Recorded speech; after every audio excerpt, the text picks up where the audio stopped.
خوفناک ٹرین ایک مکمل طویل ہولناک کہانی۔ باب اول، پراسرار حادثہ۔ سال 1978 کی بات ہے۔ لاہور سے کراچی جانے والی ایک پرانی ٹرین، جس کا نام شاہین ایکسپریس تھا، آدھی رات کے قریب اچانک حادثے کا شکار ہوئی۔ ٹرین کے ایک ڈبے میں آگ بھڑکی، اور دیکھتے ہی دیکھتے شعلوں نے پوری ٹرین کو اپنی لپیٹ میں لے لیا۔ مسافر چیخ رہے تھے، دروازے بند تھے، کھڑکیاں ٹوٹ نہیں رہی تھیں۔ ماں اپنے بچوں کو سینے سے لگائے رو رہی تھی، کوئی دروازے پر مکے برسا رہا تھا، کوئی آگ میں لپٹا زمین پر لوٹ رہا تھا۔ اس آگ نے سینکڑوں زندگیوں کو پلک جھپکتے میں ختم کر دیا۔ جلتی ہوئی چیخوں کی آوازیں رات کے اندھیرے میں پھیل گئیں۔ حادثے کے بعد جب بچاؤ ٹیم پہنچی تو صرف جلی ہوئی لاشیں اور راکھ باقی تھی۔ ان میں سے کئی کی پہچان تک ممکن نہ تھی۔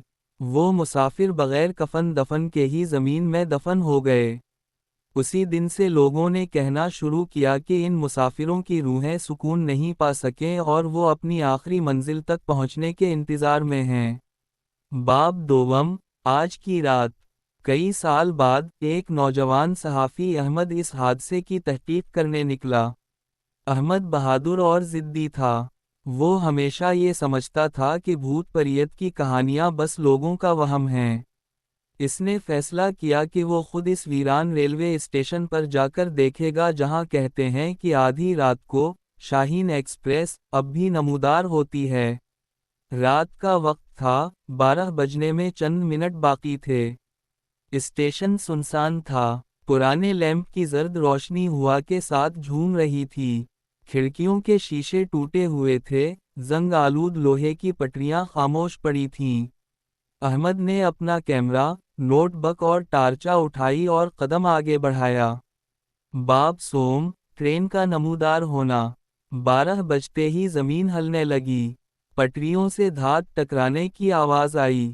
احمد نے حیرت سے دیکھا کہ اندھیرے میں سے ایک ٹرین ابھرتی جا رہی ہے۔ زنگ آلود، بوسیدہ، لیکن جیسے صدیوں سے سوئی ہو اور اب جاگ گئی ہو۔ یہی تھی شاہین ایکسپریس۔ احمد کا دل تیز دھڑکنے لگا مگر اس نے ہمت جمع کی اور ڈبے میں قدم رکھا۔ اندر اندھیرا چھایا تھا، سیٹوں پر گرد جمی تھی، فرش پر جلے ہوئے کپڑے، بوسیدہ بیگ اور راکھ بکھری پڑی تھی۔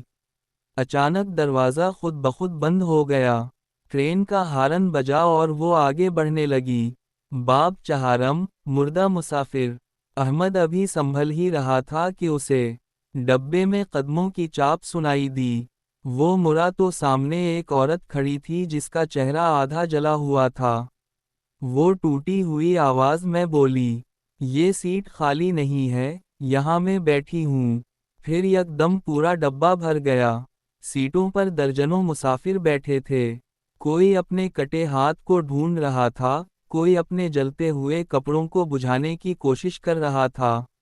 ایک بچہ چیخ رہا تھا، امی، آگ لگ گئی ہے۔ شور ایسا تھا کہ احمد کے کان پھٹنے لگے۔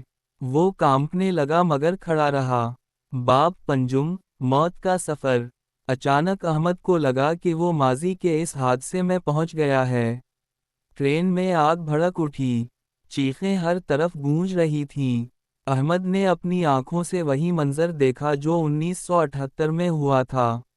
بوڑھی عورت اس کے قریب آئی اور اس کے کان میں سرگوشی کی، ہم مر گئے مگر سکون نہیں پایا، ہماری منزل ادھوری ہے، ہمیں بھلا دیا گیا۔ احمد نے کانپتے ہوئے کہا، میں تمہاری کہانی دنیا کو سناؤں گا، میں وعدہ کرتا ہوں۔ باب ششم، آزاد روحیں۔ یہ سن کر شور تھم گیا۔ سارے مردہ مسافر خاموش ہو گئے، ان کی آنکھوں میں آنسو بھر آئے۔ کچھ نے احمد کی طرف دیکھا اور آہستہ آہستہ دھند کی طرح غائب ہونے لگے۔ بوڑھی عورت مسکرائی اور بولی، ہمیں سکون دینے کا وعدہ یاد رکھنا، ورنہ یہ ٹرین پھر آئے گی۔ اچانک ٹرین رک گئی۔ باب ہفتم، پراسرار ٹکٹ۔ احمد نے خود کو اسٹیشن پر پایا۔ ٹرین غائب تھی، جیسے کبھی تھی ہی نہیں۔ اس کے ہاتھ میں جل چکا ایک پرانا ٹکٹ تھا جس پر لکھا تھا، شاہین ایکسپریس، آخری سفر، 1978۔ احمد کے قدم لرز گئے۔ اس نے ٹکٹ جیب میں رکھا اور گھر کی طرف روانہ ہوا۔ باب ہشتم، کہانی کا پھیلنا۔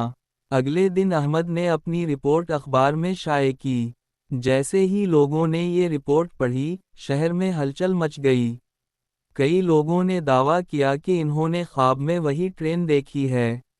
کچھ نے کہا کہ رات کو ان کے گھروں کے پاس پٹریوں کی آواز آتی ہے، حالانکہ وہاں کوئی پٹری موجود ہی نہیں۔ کچھ نے تو یہاں تک کہا کہ ان کے رشتہ دار جو حال ہی میں مرے ہیں، وہ بھی خواب میں اس ٹرین میں بیٹھے نظر آئے ہیں۔ اختتامی نوٹ: کہا جاتا ہے کہ خوفناک ٹرین اب بھی زندہ ہے۔ وہ ہر آدھی رات کو نکلتی ہے اور ان مسافروں کو اپنے ساتھ لے جاتی ہے جن کا زندگی کا سفر ختم ہو چکا ہوتا ہے۔ کوئی نہیں جانتا کہ اگلا مسافر کون ہوگا۔